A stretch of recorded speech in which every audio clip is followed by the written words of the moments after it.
Hi, I'm Ellie Miriam, and I'm the Closet Quilter.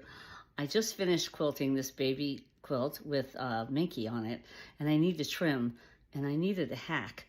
Well, Stitched by Susan, Susan Smith, has a really short on it, and it's wonderful. But it went by so quick, I watched it over and over and over. So I thought I would show you in real time the hack. Thank you, Susan Smith. Thank you, Stitched by Susan. Look for that one if you want to. But anyway, watch this. Okay, when you're ready to trim, go on the Minky side. Get your painter's tape. Put it halfway on your edge line. Flip it over, trim. Ta-da!